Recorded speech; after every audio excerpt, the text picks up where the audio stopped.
Vaiguru Ji Ka Khalsa, Vaiguru Ji Ki Fateh. Welcome to your Saheli Chat Show.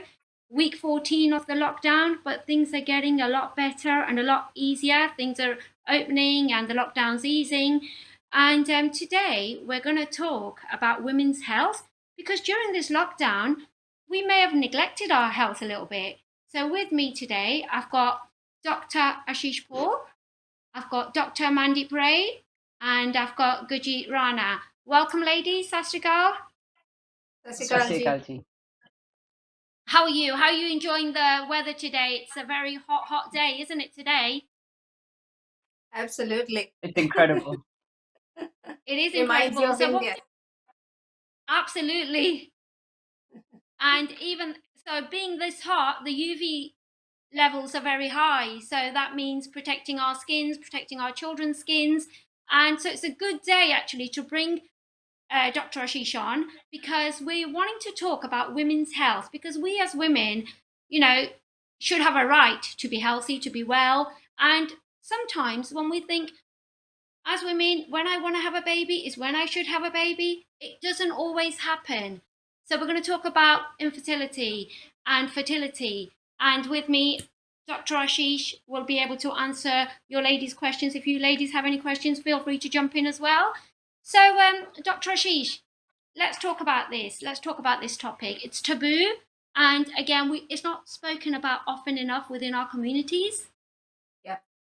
That's right. I always say it's the next F word that we don't talk about, and is the fertility. Nobody wants to discuss fertility. Most of the clients that I see in my clinic, even their parents, their family members, nobody knows that they're going through these issues, and they're not really reaching out.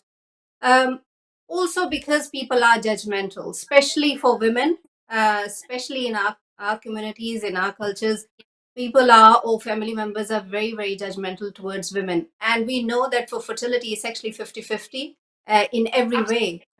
Statistically, it's 50% of the men's issues and 50% of the women's issue, but it's the women who normally gets blamed. And that's why women don't like to share it.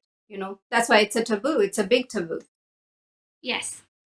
Because the stress and the pressure it must put on that relationship, and that's why I've got Gurjit here as well to talk about relationship side of things, because everything is affected, right? When you're, feeling anxiety about something that isn't happening or going to plan. Yeah, so first of all, you're dealing with the anxiety, the emotions behind wanting a child. There's a lot of still shame, humiliation. Yes. Why can't I have one? Or so and so's done it. Why can't we? ਦੂਜੀ ਗੱਲ ਇਹ ਵੀ ਹੁੰਦੀ ਸੀ ਅੱਗੇ ਜੇ ਕਿਸੇ ਨੇ IVF ਵੀ ਕਰਨਾ ਸੀ ਤਾਂ ਵੀ ਘੱਟ ਕੇ ਉਹ ਗੱਲ ਰੱਖਣੀ. Whereas today's world, that's like another gift from God. And we shouldn't look that in the look a what's the term they use? Look a horse in the mouth. A gift horse in the mouth. That's it, yeah. So, it's another gift from God. We all want children, we all want healthy children, and any support that we can have along the way should be considered. Absolutely. And also, I think that I was just going to say that the anxiety that builds up inside of you because you're hiding this or because it's happening means that it's infinitely less likely to happen. How many times have we heard about once you've decided, okay, I'm going to adopt, or I'm going to become a surrogate mother, or I'm going to ask a family member to do this for me, or we'll take a child within the family, any of those scenarios, and you find that once the body relaxes and you take the pressure off yourself, lo and behold, before you know it, you're having 2 children because you've become pregnant, and the child that you had agreed to take, you're also getting that child too. I've seen that a lot. And so the anxiety is really the issue often can be the issue rather than the fact that we're not getting pregnant in the first place. Yes. Yeah. It is the case. I mean, especially with IVF, I have IVF twins. And just so that we become more open, I tell this to everybody, openly. And they're healthy. They're 12 years old now, boy and a girl. But we need to talk about it. We always say, okay, let's talk about it. We will talk about it only if I talk about my things. And as a practitioner, which is what got me more into this, was supporting women and supporting couples also going through this It's a huge journey, and sometimes years. It takes years by the time you actually have one child or two children. But it is about talking. Let's talk about it. That's that's what we can do. Exactly, and And I that's why almost think, platforms like this are important, because we share our stories, and you don't know who's out there wanting to listen to your story, because so Yeah. many people are going through the same challenges. yeah, I was just going to share, we kind of forget how long things take. We forget, for example, there's a 9 year age gap between my brother and I. And many Yes, people in the older generation had their children, with quite a few years apart from one another, not necessarily by design, but because that's how human life is, and that's how your body works, and that's when it happened. And now we're kind of wanting things almost perfectly. There should be 2 or 3 or 4 kids. They should be spread Yeah. 2 years apart. And if it's not happening, people get anxious, and then they start questioning themselves and thinking, if it's not happening within 4 years, well, maybe the gap is too big now. And then that creates more of a dilemma. And should I, shouldn't I? Instead of us accepting what's happening and going with the flow more. And this is, I think, a lesson for all of us, no matter what we're trying to do in life, or no matter what what situation is, fertility or no fertility. It's kind of Yeah. yes, hookum exactly. and flow. It is, and the woman tends to, Absolutely. like we said at the beginning, the woman tends to get the blame. Things like "Koi knocks peg maybe she was on the pill for too long." Often we hear these statements, right? Oh, we do. Yeah, We we do. do. So many. Sorry, go on, Dr. Ashish. It's like I don't know, the family members who have asked, "Acha, tere periods theek aande ke nahi aande?" And I'm like, Yeah, I am doctor. I know whether I have good periods or not. You should not be the person who will be asking me. But it is those little things that, and why are you not asking the man? Why are yes, you only asking the women? Actually, women are probably the one who are doing something. Men are even yeah, hidden more. They don't talk about their, especially about fertility. Men are more hidden. They don't talk about their sperm issues. They don't talk about what is hurting them, even mentally. And yes, women at least share amongst women and trying to educate themselves. yes, But many a times they are shut down by the families. नहीं ਇਹਦੇ ਬਾਰੇ ਗੱਲ ਨਹੀਂ ਕਰਨੀ ਇਹਦੇ ਬਾਰੇ ਕਿਸੇ ਨੂੰ ਦੱਸਣਾ ਨਹੀਂ ਹੈ. If I wanted to adopt, I've always wanted to adopt a child regardless whether I had natural biological kids or not.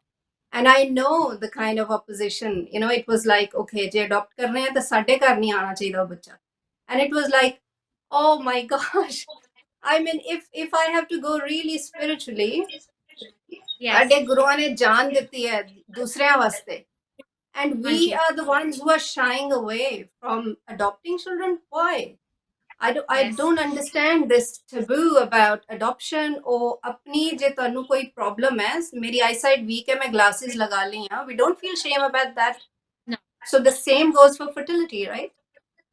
And you're helping somebody out, some child, by actually adopting a child and giving them a great future. That's what we need to look at. It's all about the mindsets and changing these mindsets and supporting Isn't it people that take seva decisions. adoption? I Right? I It's mean, the best say, gift you could possibly give. You're giving life to another child that's been born that doesn't have a future. We have members, friends or family members who have done this, and it's like there can be to seva every single day. You're raising that child, either amongst your own or amongst your own family, giving, providing. It's the big. If we're talking about seva, I think it's almost the biggest seva that one could possibly do. Absolutely. it is.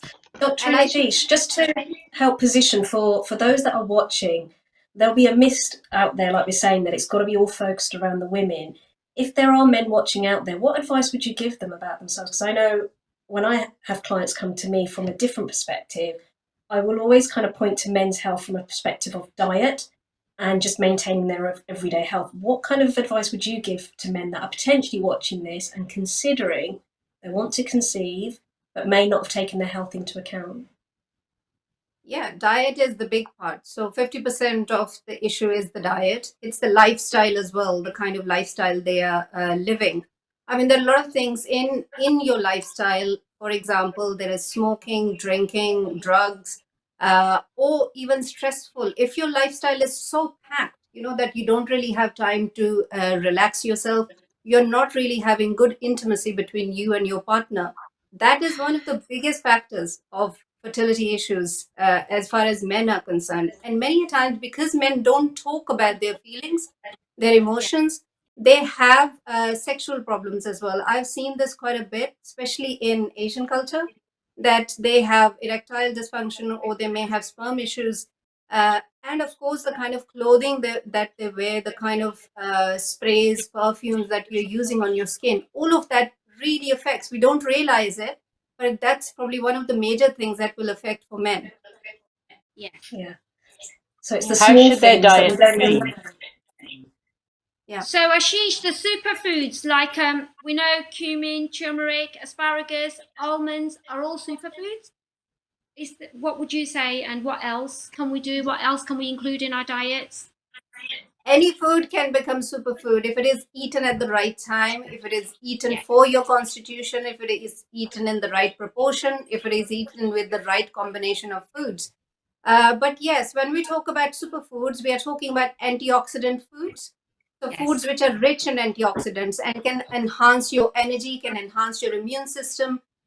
So, that's what we are looking at. And mainly, I recommend a lot of nuts and seeds. Avocados is one of the Yeah. superfoods that we have, and lots of berries, any kind of berries, strawberries, acai berries, blackberries, blueberries. Just bucket them and eat them fresh. Better than having a smoothie. If you can actually eat the actual fruit, that's much better. Okay, brilliant. And one question I have is, what causes a lot of cramp? Say someone's just had a baby and they're getting a lot of cramp in their feet and their legs. Anything that you would suggest? Is this Oh, for your daughter? Yes. Uh, this is to do with that they are not hydrating very well, which means that the what we say the salts imbalance. So we have various kinds of salts in the body. So that is not being balanced very well, and there may be certain herbs she can take. Fennel is a good one that she can drink, like fennel water. Soft Yep. the pani banake, she can Yes. continuously drink for herself. It's also good for the baby as well. Yes. OP there. Otherwise, there may be that she needs to also take essential fatty acids. It's a fat issue sometimes as well, which gives us a lot of cramps. So, for example, vitamin D capsules you can take. Yes. Fish oils, if you do eat fish, you can take that, or you can increase your quantity of fish in your diet as well, oily fish especially. So that will help with the cramps. Brilliant. Thank you for that. And And with what? regards to women getting pregnant, age is a factor, isn't it? When they come to you, Ashish, like say for Ayurvedic help, would you say age is a factor? For women, yes. Whether you see it as a blessing or as an unfortunate, biological issue, is that especially for Asian women, uh, fertility reduces after 35 quite drastically for any culture, any Yeah. ethnicity. But for especially for Asian women, because of the ethnic pool that we have or the genetic pool that we have, it reduces much more drastically for us because we at genes level it's probably not as healthier, and also that we our diet is also not probably the most Yes. is not optimal. So because of that, it's almost like 6 monthly your fertility is reducing after 35. So women do have to look after their health and look after their fertility and preserve it. And there is that window where sometimes you might miss it. Unfortunately, it Yes. is like that. Yeah. Yeah. Okay, And brilliant. Dr. Thank you. Ashish, can we bust the myth about the contraceptive pill? Is it that we shouldn't be having it before trying to get pregnant, and it's actually not good for our bodies, even after you had your children, because it increases the risk of cancer, etc.? Should we just avoid the contraceptive pill and find other methods? So my advice generally to my clients is that if you do want to take contraceptive pill and then give yourself break. Don't take it years on and on and on.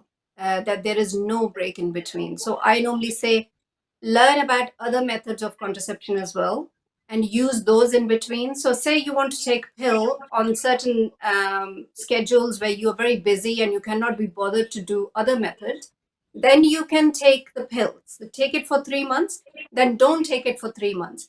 Give your body that natural period that you need, because hormones get shut.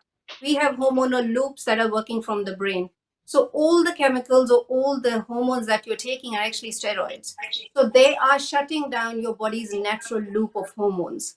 And I have seen, I mean, almost all the patients, women that I have seen in my practice who had fertility issues, were taking contraceptive pill for a long time.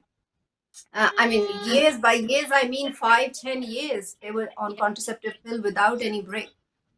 Which is a very long time. So cleanse yourself, even if it's a 6 monthly cleanse or yearly cleanse. Cleanse yourself. In Ayurveda, we have so many ways to cleanse your body, and you don't have to even starve yourself. You can eat and still cleanse yourself.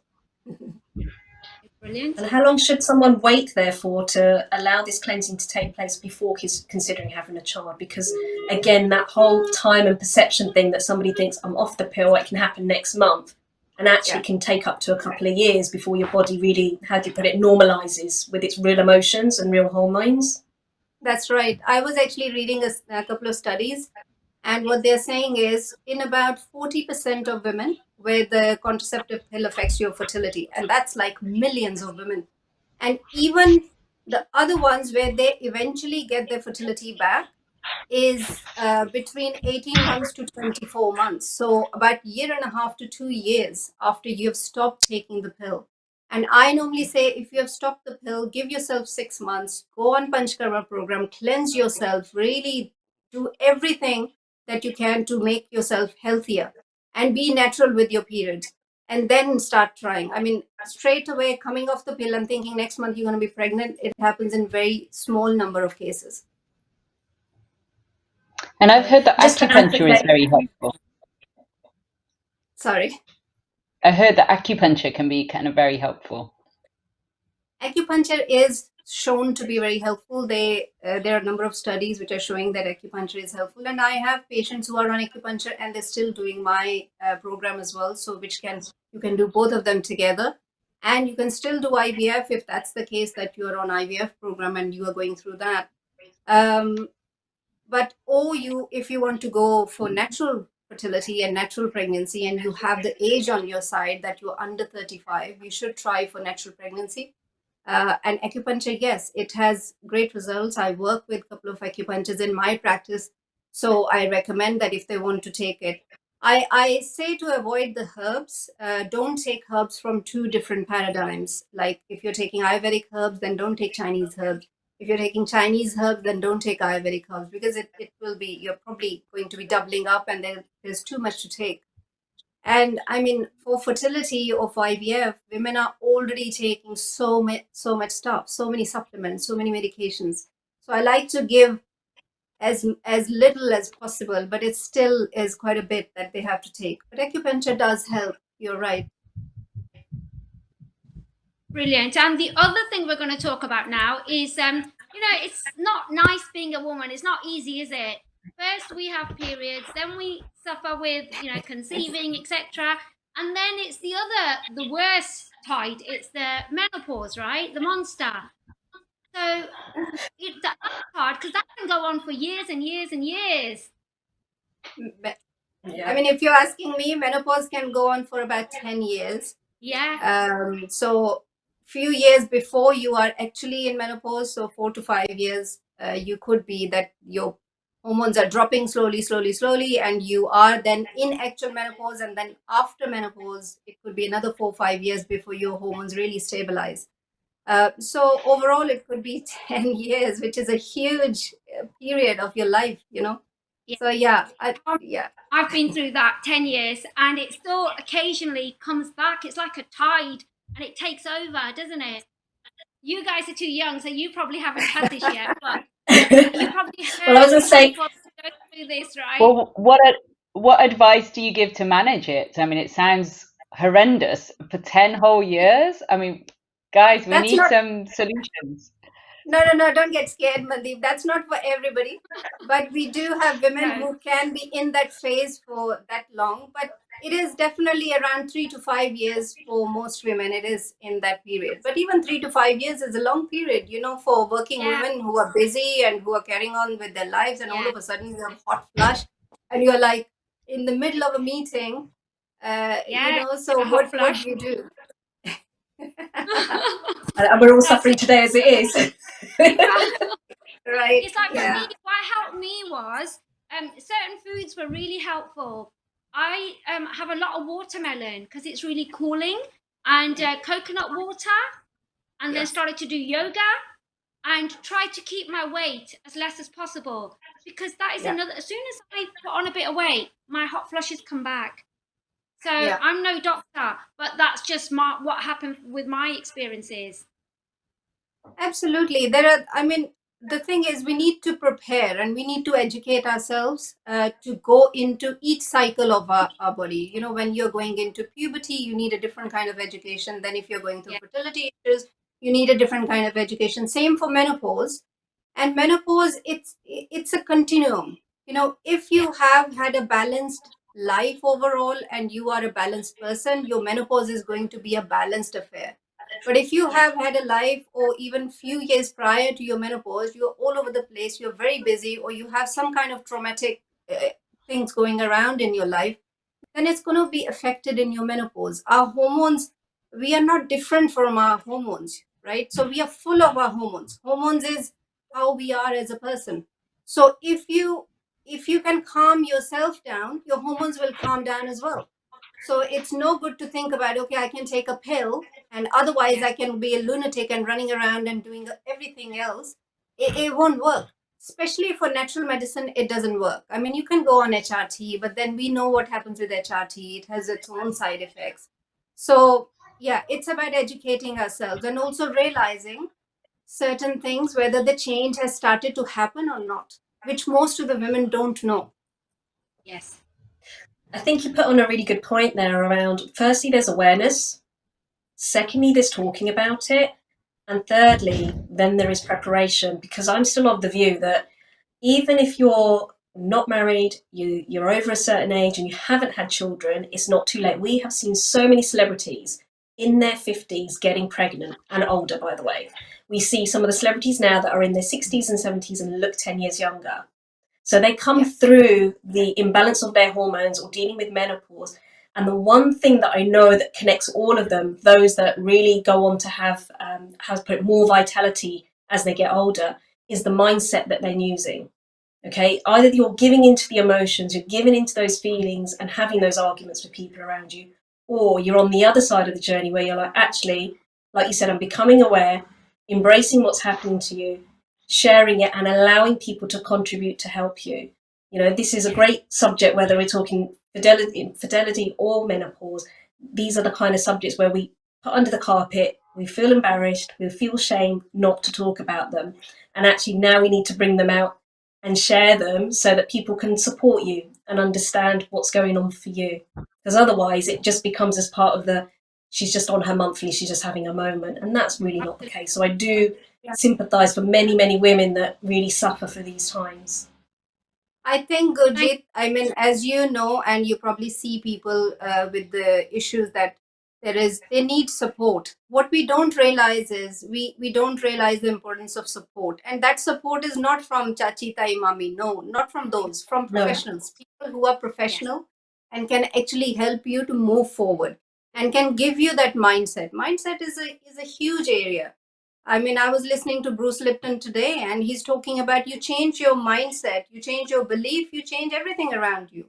So, how can we talk about to these women who are at that point of menopause, to go through it and feel supported and not feel shy about it? I mean, I don't care if I have periods and I stay in my dress, doesn't matter. I mean, it's natural.